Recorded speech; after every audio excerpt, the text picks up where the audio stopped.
벌써 6월 마지막 날이에요. 1년의 절반이 딱 지나가고 있습니다. 하나님께서 전반기에도 은혜 주셨고 하반기에는 더 많이 주실 줄로 믿습니다. 우리가 누리는 이 평범한 것들이 어떤 사람들에게는 갈급함이 돼요. 건강하게 이렇게 예배드리고 여러분 볼 수 있는 사람 보고 들을 수 있는 소리 듣고 하는 것이 얼마나 큰 축복인지 모릅니다. 사람이 건강한 눈을 가지고 볼 수 있는 것. 오늘 여기 소경의 이야기가 나옵니다마는 이 사람에게 있어서는 평생의 소원이죠.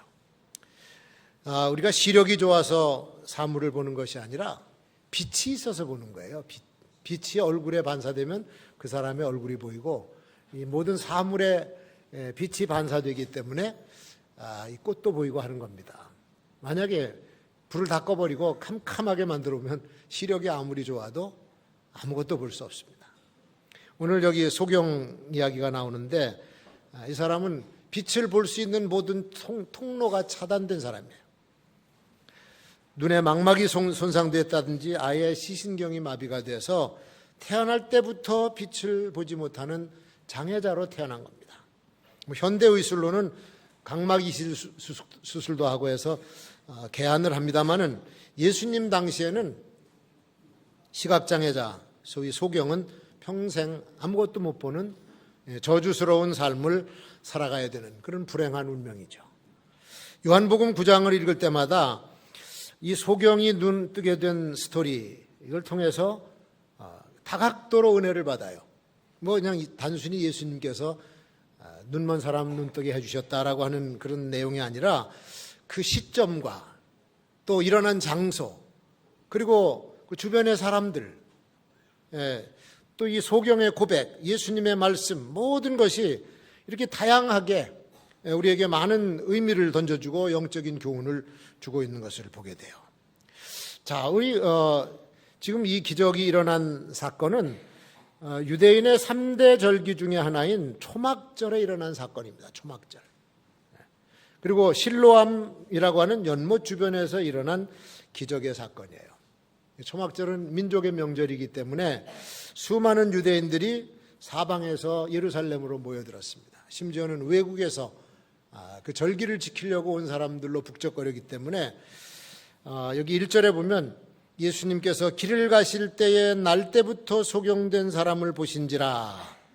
예수님이 길 가시다가 소경한 사람을 보고 아마 그 자리에 서서 내려다봤을 거예요. 제자들이 같이 서서 소경을 보면서 하는 질문이 2절에 나오는 겁니다. 저 사람이 소경된 것이 자기 죄 때문에 소경이 됐나요? 아니면 부모가 잘못해서 저렇게 소경이 됐나요? 그렇게 질문을 하는 거죠. 어떤 사람이 불우한 환경에 이렇게 고통을 당하는 것을 보면은 율법주의적인 사람들은 그 고통이 죄의 결과라고 쉽게 결론을 지어버립니다. 소경으로 태어났다든지 신체에 결함이 있다든지 이렇게 태어난 사람에 대한 관점이 하나님께서 심판하셨다고 하는 교리에 매여서 보던 것이 그 당시 바리새인들의 자세였었죠. 누가 이유 없이 고통을 당한다든지 고통이 겹치는 일을 당할 때 단순한 사람들은 저 하나님께 벌 받는 거야 이렇게 얘기한다는 얘기예요.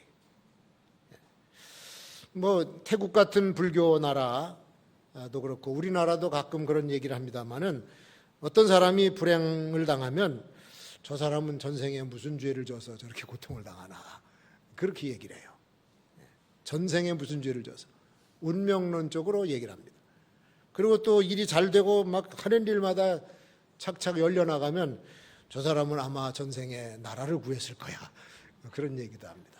전부가 그런 시각에서 보는데 세상에서 당하는 이런 어려움과 고난을 그냥 너무 속단해서 결론 내리는 것은 그건 옳은 방법이 아닙니다. 옳은 자세가 아닙니다.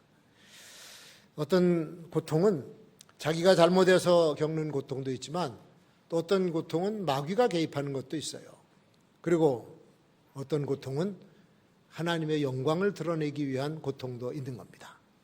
그 사람, 당하는 사람에게는 아픔이 되고 고통이 되지만 하나님께서 그 고통을 통해서 영광을 드러내고자 하는 그런 역사들도 있어요. 교통사고가 나서 화상을 입어가지고 얼굴이 완전히 일그러진 사람, 그런 사람 당할 때 자기는 얼마나 고통스럽고 원망스럽겠어요. 죽고 싶고.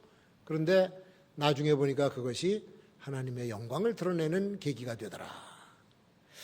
오늘 이 스토리 속에서 주님이 어떻게 우리 인생을 다루고 계시는가, 주께서 그 소경을 다루고 계시는 그 내용들을 한번 여기서 살펴볼 필요가 있습니다. 사람들에게는 태어나면서 이 바꿀 수 없는, 어쩔 수 없는 환경이 있습니다.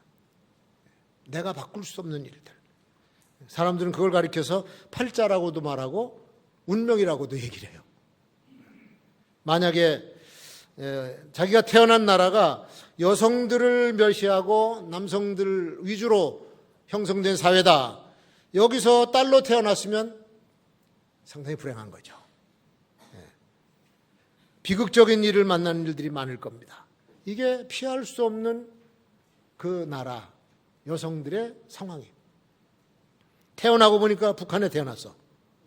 그러면 어릴 때부터 마스게임에 동원되고 가뭄 때 노동 동원되고 또 어버이 수령 위대한 지도자 사진 걸어놓고 배급을 받으면 그 밑에 가서 고맙다 그러고 감격을 해야 되죠. 그게 그 나라의 시스템이에요. 그거 싫다고 그러면 죽어야 돼요.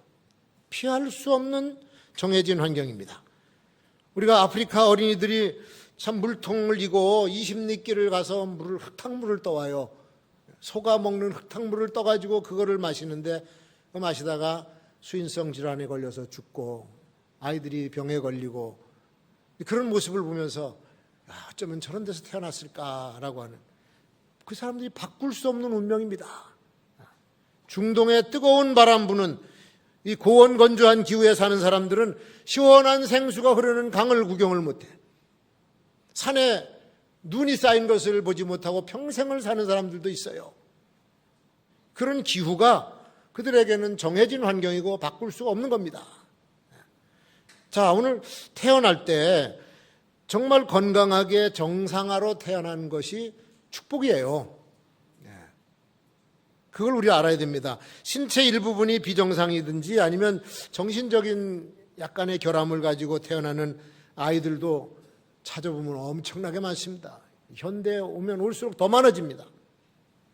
옛날에는 그런 아이들도 있구나 그러고 그냥 속상해하면서 키웠는데 요즘에는 정밀 검사를 해가지고 의학적으로 심리학적으로 증세를 아주 진단하고 치료 방법도 다양하게 과학적으로 치료를 해요. 우리나라는 이런 정상적이지 않은 상태 아이들을 일반 사람들이 대하는 것이 이 서양보다는 성숙하지가 못합니다. 그래서 가는 것보다 냉대받고 짜증내고 다른 아이들한테 골탕을 먹고 그런 일들이 많이 있어요. 꽤 오래전에 제가 신학교 다닐 때 해리먼이라고 하는 부천에 있는 시설에 봉사를 갔는데 아이들이 약간 정신박약 아들이에요. 행동하는 것도 정상인이 아니고 노는 것도 그렇고 그 모습을 보면서 참 이 세상, 저들이 살아가기 힘든 세상에서 저런 그 장애를 가지고 있구나 하는 생각을 했어요. 앞으로 우리나라 좀 더 나아지겠죠. 그러나 그런 아이를 가진 부모님들의 마음은 진짜 아프고 속이 타는 겁니다. 본문에 등장하는 소경의 경우를 한번 보세요. 이 집에 아들이 태어났는데 눈이 안 보이는 거야. 시력이 안 나와. 엄마 소리는 듣는 것 같은데 아기 때 눈을 못 맞춰요. 자라나면서 여기저기 부딪히고 수시로 걸려서 넘어지고, 말을 배워서 말을 할 줄 아는데 사람과 사물의 얘기를 해주면은 자꾸 질문합니다. 어떻게 생겼어? 색깔은 뭐야? 뭐 어떻게 생겼어? 자꾸 물어봐요. 조금 더 자라니까 또래 애들이 자기들이 재밌게 노는데 얘를 안 껴줘요. 자기네들 같이 놀 수 없으니까. 그래서 늘 엄마 아빠 곁에서만 붙어있게 되는 겁니다. 소년기를 거쳐서 청년이 되었는데, 일할 나이가 되었는데도 누가 일을 하자고 불러주는 사람이 없어서 써주질 않는 거예요. 이 청년이 할 수 있는 유일한 일은 뭐냐? 그냥 길가에 앉아서 지나가는 사람들이 측은지심으로 던져주는 동량을 받아서 먹고 사는 일. 운명이 이렇게 정해졌습니다. 그래서 한결같은 소원이 뭐냐? 밤낮으로 원하고 소원하는 것. 나도 남들처럼 이 세상을 볼 수만 있다면 얼마나 좋을까?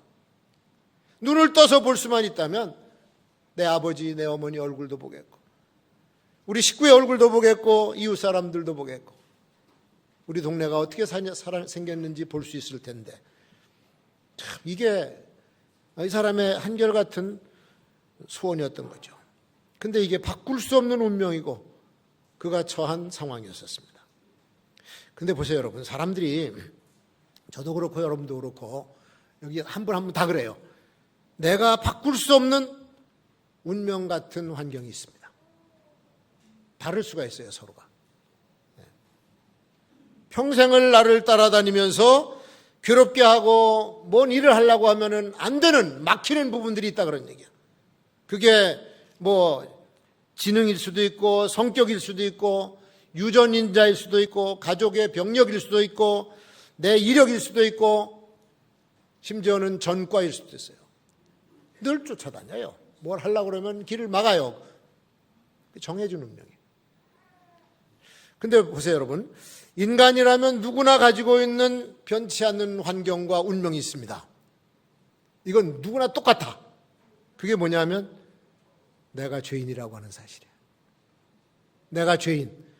그래서 이 죄 때문에 죄인으로 살다가 죽으면 영원히 멸망을 받게 되고 지옥으로 갈 수밖에 없는 운명. 그게 모든 지구상에, 지금 역사상에 태어났던 모든 사람들의 동일한 운명입니다. 이건 소경이든지 눈 뜨고 사는 사람이든지 머리가 좋든 나쁘든 상관이 없이 죄로 인해서 영원히 죽을 수밖에 없는 운명을 가지고 난 사람들이 바로 인간이라 그거죠. 피할 수 없는. 내가 도무지 바꿀 수 없는 현실, 바꿀 수 없는 상황은 그냥 그대로 받아들이는 수밖에 없습니다. 죄인이면 죄인대로, 병자면 병자대로 받아들일 수밖에 없어요. 세상 사는 모든 사람들이 그래서 다 한계 상황을 가지고 있습니다. 한계 상황. 거기까지 해야 돼요. 바꿀 수 없는 상황은 그대로 받아들이고, 한번 우리 따라 합시다. 바꿀 수 없는 것은 그대로 받아들이고 전능하신 하나님을 바라보자. 그게 우리 믿음의 사람들의 자세죠. 어쩔 수 없잖아. 바꿀 수 없는 걸 어떻게 해. 왜 주님을 바라봐야 되느냐? 변화를 만들어주시는 분이기 때문에. 바꿀 수 없는 것도 그분이 바꿔주시기 때문에. 예수님께서는 인간이 변화시킬 수 없는 불행한 현장에 찾아오시는 분이세요. 우리가 찾아가는 것이 아니라 주님이 먼저 찾아오셔. 세상 사람들은 이 소경을 외면했습니다. 제자들까지도 멸시했습니다. 심지어는 그의 부모도 너는 평생 이제 장님으로 살아. 포기한 사람입니다. 다 포기하고 멸시하고 했지만 우리 주님은 그들이 버린 그 사람을 찾아오시는 줄로 믿습니다. 사람들은 쉽게 포기하지만 우리 주님은 절대로 포기를 안 하세요. 우리는 그냥 힘든 일 있으면, 불행한 상황 만나면 몇 번 바꿔보려고 그러다가 안 되겠구나 그러면 그냥 포기하고 말아요. 자포자기하고. 여기까지가 내 인생이고 여기까지가 내가 할 수 있는 최선이고 이제 여기가 한계점이다 라고 하면 그냥 포기를 해버려요. 여러분, 우리가 하다 안 되면 그게 끝이다. 성경에서 그렇게 가르쳐준 데가 있나요? 성경은 절대로 그런 얘기를 안 해요. 우리는 이제 끝이야. 이제 안 돼. 손 털어야지. 근데 성경은 전혀 달라. 믿음으로 가능하다는 거예요. 할 수 있거든이 무슨 말이냐? 믿는 자에게는 능치 못할 일이 없느니라. 예수님도 이렇게 말씀하셨어요. 창세기에 보니까 천사들이 찾아와서 여호와께 능치 못할 일이 있겠느냐? 내년에 내가 올 때 사라가 아들을 낳을 것이다. 노인네 할머니가 아들을 낳을 것이다.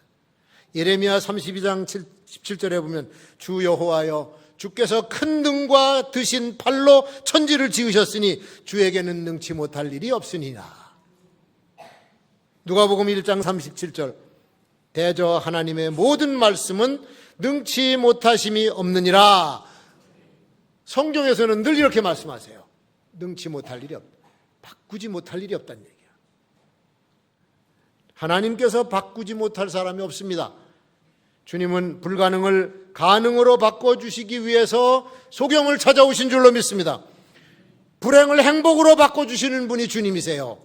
절망을 희망으로 바꿔주시고 저주를 축복으로 바꿔주시고 어둠을 광명으로 죽음을 생명으로 바꿔주실 수 있는 분이 우리 주 예수 그리스도이신 줄로 믿습니다. 자, 유대인의 초막절은 애굽에서 탈출해 나와서 광야 생활하는 것을 추억하면서 지키는 절기예요.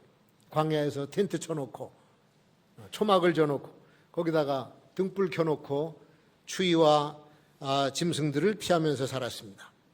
그러니까 초막절 때에는 집집마다 다 초막을 져요. 그리고 등불을 켜고 요즘에는 이제 전기불을 끌어다가 초막 안에다가 얼기설기 만든 그 판잣집 안에다가 등불을 켜놓고 그리고 삽니다.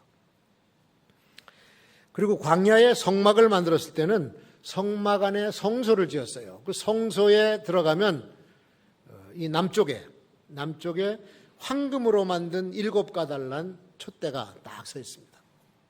감람 기름, 올리브 기름을 태우면서 아주 신비한 빛을 내면서 타고 있어요. 그것을 세상의 빛 되신 예수 그리스도의 상징으로 세워놨습니다. 그래서 여기 요한복음 8장 12절에 보면 나는 세상의 빛이니라 나를 믿는 자는 어두움에 다니지 않고 생명의 빛을 얻으리라 그렇게 말씀하셨습니다.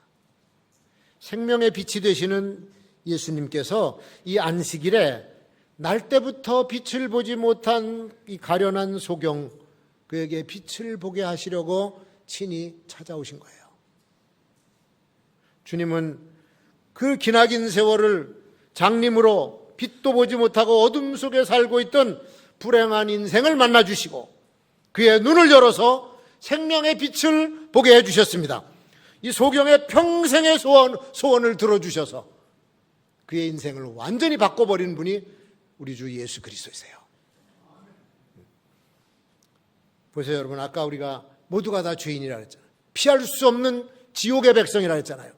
그런데 주님께서 이걸 바꿔주시는 분이야. 예수 그리스도께서 우리의 죽을 운명, 저주받을 운명을 축복의 생명으로 바꿔주실 줄로 믿습니다. 이제 이 소경이 육신의 눈만 뜬 게 아니라 영혼의 눈까지 띄워졌어요. 눈 뜨자마자 누굴 봤겠습니까? 자기 눈 뜨게 해준 예수님을 봤겠죠. 인류를 구원하러 오신 메시아 예수 그리스도를 눈 뜨고 처음 만났어. 그의 영혼에 찬란한 영광이 비춰진 날, 바로 그 눈이 열린 바로 그 날이었습니다. 주의 영광 빛난 그 빛 내게 비춰 주시옵소서. 그 밝은 얼굴 배울 때 나의 영혼 기쁘다. 할렐루야. 이 소경의 간증이에요. 소경의 간증. 눈을 뜨고 보니까 영광스러운 주의 얼굴이 보이는 거예요. 그 영혼이 기뻐하는 거예요. 예수께서는 소경의 눈을 띄워주셨. 빛만 보게 하시는 것이 아니라 생수까지 주셨어요.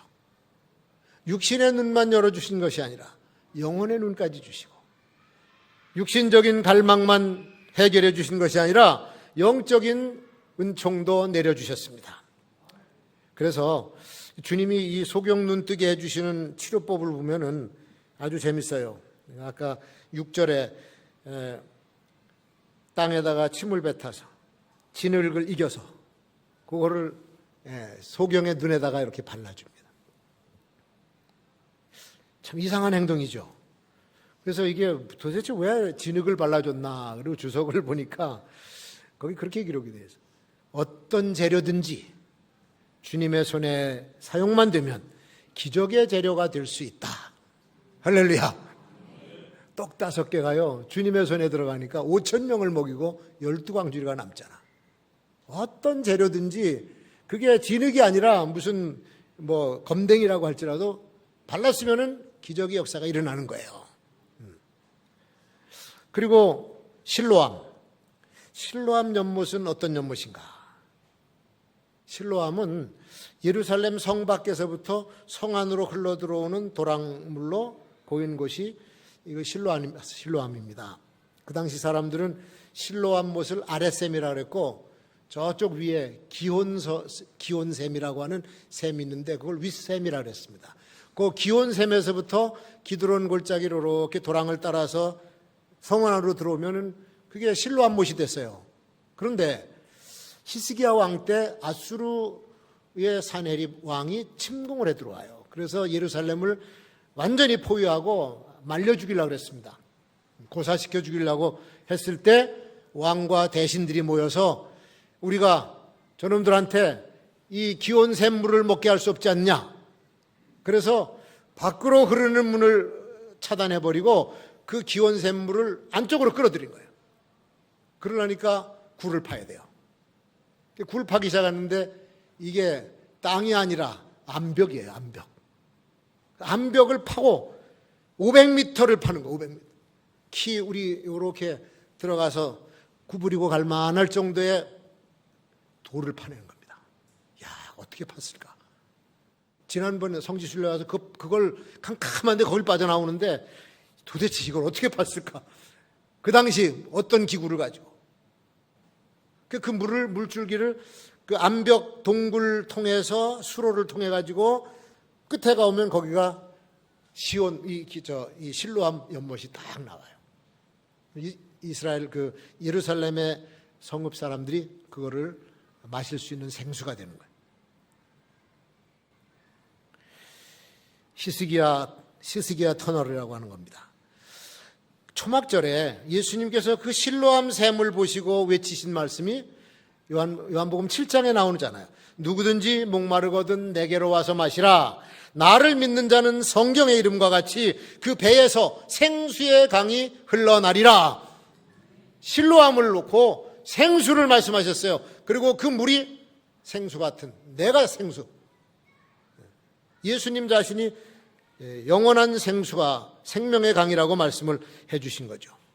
근데 보세요, 여러분. 예수님께서 이 소경에게 그 실로암 못을 지정하시면서 눈에다가 진흙을 바르고 그 실로암에 가서 깨끗하게 씻고 와. 그럼 내 눈이 띄어질 거다. 그렇게 말씀하신 거예요. 자, 보세요, 여러분. 그래서 실로암은 인생의 생명 문제가 해결되는 장소입니다. 실로암은 삶의 목 타는 것이, 목마름이 해결되는 것입니다. 실로암은 바로 예수 그리스도를 상징하는 겁니다. 이 소경의 인생의 모든 문제가 영생수의 상징인 실로암에서 해결된다는 거예요. 예수님 안에서 해결된다는 거예요. 예수 그리스도께 나아가서 그분의 십자가 보혈로 씻음을 받으시기를 축원합니다. 그러면 우리의 죄가 사함을 얻게 될 줄로 믿습니다. 우리의 모든 병이 치료받게 될 줄로 믿습니다. 내가 가지고 있는 모든 인생의 문제가 바로 실로암에서 해결될 줄로 믿습니다.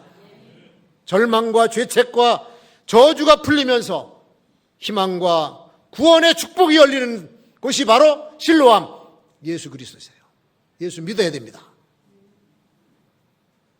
예수만이 참담한 비극적 인생을 고쳐서 우리를 축복의 인생으로 바꿔주실 수 있는 분, 그분이 바로 그리스도시요. 또 오셔서 이 소경의 아주 저주스러운 운명을 완전히 바꿔서 환희로 바꿔주신 분 아닙니까? 조시 맥도웰이라고 하는 분이 이 대학교에서 청소년 사역을 하신 분인데 책을 많이 집필했습니다. 회의에서 확신으로라고 하는 책도 저술을 했어요. 약 80여 개국의 700여 개 대학에서 25,000번 이상의 집회를 인도하면서 수천만의 학생들을 그리스도 앞으로 인도한 사람, 그게 조시 맥도웰이에요. 근데 어린 시절에 알코올 중독자인 아버지를 만나가지고 불우한 생활을, 어린 시절을 보내는 거예요. 매일 술 퍼마시고 들어와서 어머니를 패고 자식들을 두들겨 패고, 그러니까 어린 아들 마음에도 저 아버지 죽여버리고 싶을 정도로 미웠습니다. 심지어는 어떤 날 술이 취해서 곤드레 마늘에 들어왔을 때 아버지를 묶어가지고 창고에다가 가둬버리기까지 했어요. 그리고 정말 원한과 복수심으로 하루하루를 살았는데, 대학교 2학년 때 누가 와서 전도를 해요. 예수 믿으라고. 그러니까 예수가 어떻게 신이냐? 내가 예수가 신이 아니라고 하는 것을 증명해 보이겠다. 그리고서는 머리가 좋은 사람이니까 대학 도서관마다 쫓아다니는 거예요. 옥스퍼드, 케임브리지, 또 프랑스, 독일 다니면서 대학 도서관을 뒤지면서 자료들을 찾아서 연구를 하는데, 런던의 어느 도서관에서 예수님을 만나요. 그 짓을 하다가. 그러니까 1959년 12월인데 그때 예수님을 만나고 운명이 바뀌어버린 거예요. 예수님을 원수로 삼던 사람이 예수님의 종으로 바뀌어버려요. 그리고 예수님 영접하고 나서 아버지를 찾아가서 이렇게 얘기합니다. 저는 아버지를 도저히 용서할 수 없지만 나를 위해 죽으신 예수님께서 당신을 용서하라고 하셔서 지금 여기 와서 용서하는 겁니다. 아버지 사랑합니다. 딱 그러니까 아버지가 아들 말에 충격을 입었어요. 너는 어떻게 나 같은 애비를 사랑할 수 있니? 너 어떻게 나 같은 애비를 사랑할 수 있니? 아들아, 예수님이 내 안에서 그런 일을 행하셨으면 내 인생 속에서도 행할 수 있을 거 아니겠냐? 나도 좀 그분을 알고 싶다. 그래서 전도가 된 줄로 믿습니다. 기적이 일어나는 거예요. 기적이. 예수님을 만나면 저주가 축복으로 바뀝니다. 예수님을 믿기만 하면 정해진 운명도, 불행한 운명도 완전히 바뀔 줄로 믿습니다. 실로암에서 생수를 마시면 영원한 생명을 얻게 되고, 실로암에서 눈을 씻으면 장님도 눈을 뜨게 되고, 예수님을 만나면 인생이, 어두운 인생이 축복의 빛으로 바뀌어지는 거예요. 그리고는 벌떡 일어나서 예수를 증거하는 증인으로서 살아가는 모습을 보게 돼요. 여러분, 우리 인생이 주 안에서 변화되어서 주님을 증거하는 그리스도인의 증인들이 되시기를 주의 이름으로 축원합니다.